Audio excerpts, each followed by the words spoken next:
कार्रवाई करते हुए गोल्डी बराड़ और लॉरेंस बिश्नोई गैंग के 3 गुर्गों को गिरफ्तार किया है। आरोपी है कि लॉरेंस के गुर्गे अवैध वसूली का रॉकेट चला रहे थे। बड़ी खबर यह है कि 3 गुर्गे लॉरेंस बिश्नोई गैंग के गिरफ्तार हो चुके हैं।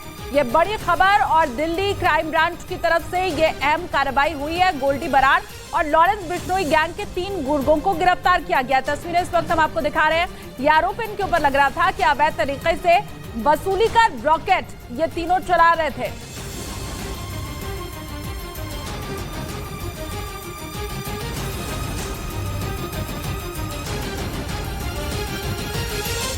टिल्लू ताजपुरिया की बड़े आराम से जेल के भीतर ही हत्या कर दी गई, जिसके बाद यह खबर भी सामने आई कि गैंगस्टर टिल्लू की हत्या की प्लानिंग लॉरेंस बिश्नोई गैंग ने की थी।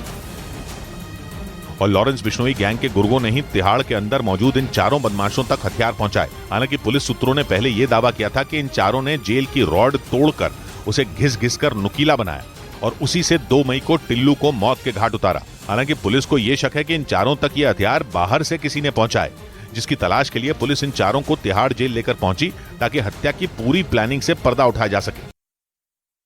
तिहाड़ जेल में 1 महीने के अंदर इस तरह की गैंगवॉर की यह दूसरी घटना है। इससे पहले भी प्रिंस तेवतिया नाम के एक कैदी को जेल में बंद बदमाशों ने मार डाला था और उसके बाद टिल्लू ताजपुरिया को 2 मई को 4 बदमाशों ने धारदार हथियार से गोद डाला, जिसका आरोप गोगी गैंग पर लगा।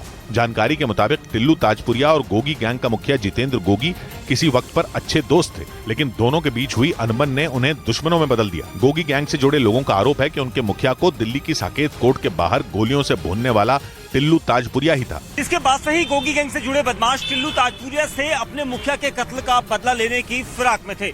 और पुलिस सूत्रों का दावा है कि इस काम में उनकी मदद लॉरेंस बिश्नोई गैंग ने की। आरोप है कि टिल्लू ताजपुरिया को जेल के अंदर मारने की सारी प्लानिंग लॉरेंस बिश्नोई गैंग ने ही की। गोगी गैंग के गुर्गों ने अंजाम दिया।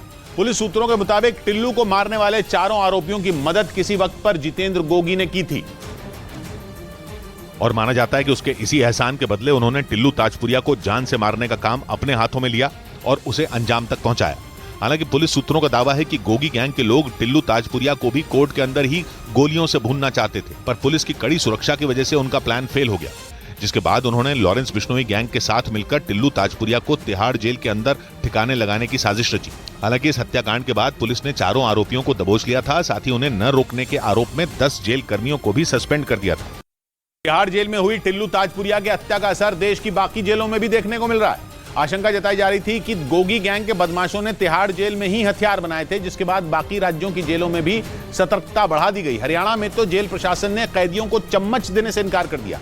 वहां के पुलिस अधिकारियों ने आशंका जताई कि चम्मच का इस्तेमाल खतरनाक हथियार बनाने में किया जा सकता है और यही वजह है कि जेल में खाना खाने के लिए कैदियों को चम्मच देने पर रोक लगा दी गई, जिसका मतलब यह हुआ कि अब इन जेलों में बंद कैदी चम्मच की जगह हाथ से ही खाना खाएंगे। दावा है कि तिहाड़ जेल में टिल्लू ताजपुरिया पर हमलावर कैदियों ने चम्मच से बने हथियार का इस्तेमाल किया था। बताया गया कि लोहे की रॉड के अलावा चम्मचों को नुकीला बनाकर उनसे टिल्लू पर हमला किया गया था, जिससे उसकी मौत हो गई थी। टिल्लू ताजपुरिया की हत्या के बाद से जेलों में गैंगवॉर की आशंका बढ़ गई है, क्योंकि टिल्लू ताजपुरिया बाहरी दिल्ली और हरियाणा से अपना गैंग चलाता था और दावा है कि उसने दिल्ली की मंडोली जेल से ही गैंगस्टर जितेंद्र गोगी की हत्या करवा दी थी।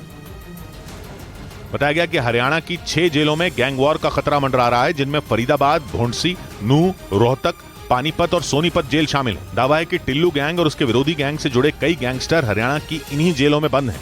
ऐसे में पुलिस को डर है कि आने वाले दिनों में टिल्लू गैंग से जुड़े लोग इस हत्याकांड का बदला ले सकते हैं, इसीलिए उन पर कड़ी नजर रखी जा रही है। सुरक्षा को देखते हुए कैदियों की बैरक बदली जा रही है और दूसरी जेलों के मुकाबले वहां पुलिस कर्मियों की संख्या भी बढ़ा दी गई।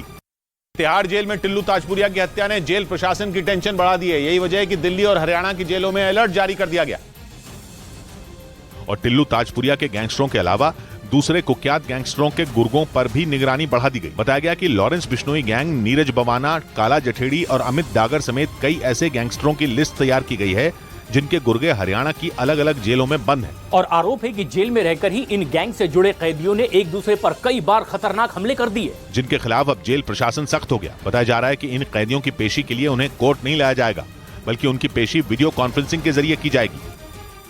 और वहीं गुजरात के अहमदाबाद से बड़ी खबर मिल रही है, जहां पर 3 मंजिला इमारत गिर गई। हादसा बेगुलपुर इलाके में हुआ है। मलबे में फंसे लोगों का रेस्क्यू कर लिया गया है। गुजरात के अहमदाबाद से जो बड़ी खबर और अहम तस्वीरें मिल रही हैं वो आपके सामने। एक 3 मंजिला इमारत कैसे भरभरा कर गिर गई वो आपके सामने तस्वीर है। इसके मलबे में जो लोग अंदर इमारत में रह रहे थे वो दबे हुए थे, पर राहत की बात यह है कि सभी का रेस्क्यू कर लिया गया।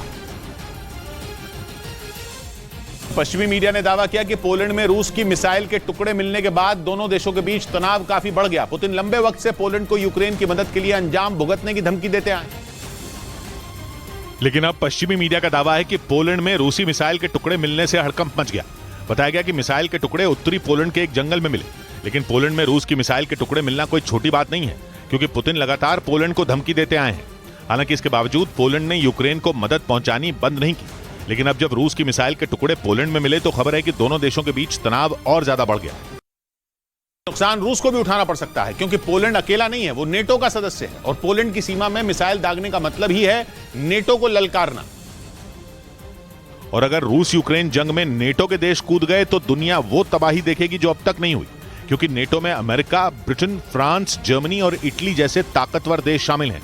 ऐसे में अगर ये देश एक साथ पुतिन की सेना पर हमला बोलेंगे तो रूस के लिए जंग लड़ पाना बहुत मुश्किल हो जाएगा, क्योंकि पश्चिमी मीडिया का दावा है कि यूक्रेन के साथ जारी जंग में रूसी सेना पहले ही काफी नुकसान उठा चुकी है।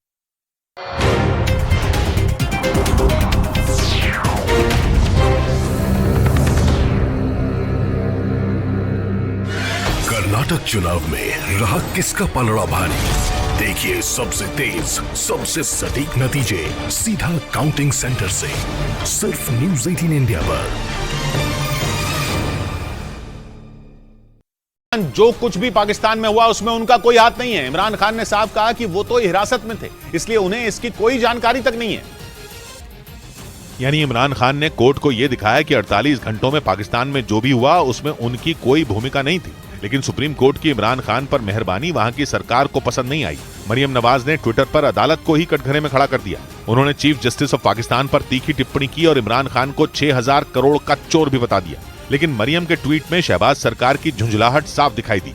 माना जाता है कि पाकिस्तान में जो कुछ भी होता है वो सेना के इशारे पर होता है, लेकिन इस बार तो इमरान खान ने अपने कार्यकर्ताओं की फौज के बूते पर सरकार को भी झुका दिया और सेना की भी नहीं चलने दी। यानी सरकार चली जाने के बावजूद इमरान खान ने अपना दम दिखा दिया। वहां की सुप्रीम कोर्ट तक समझ गई कि पाकिस्तान में लगी हुई आग इमरान खान की रिहाई से पहले थमने वाली नहीं है, और इसीलिए सुप्रीम कोर्ट ने इमरान खान को फौरन छोड़ने का आदेश दे दिया। साथ में यह भी कहा कि उन्हें वहां की इस्लामाबाद हाई कोर्ट के सामने पेश किया जाए। पेशी तक इमरान घर तो नहीं जाएंगे, लेकिन उन्हें जेल में भी नहीं रखा जाएगा। खबर है कि उन्हें इस्लामाबाद की पुलिस लाइंस के गेस्ट हाउस में ठहराया जाएगा।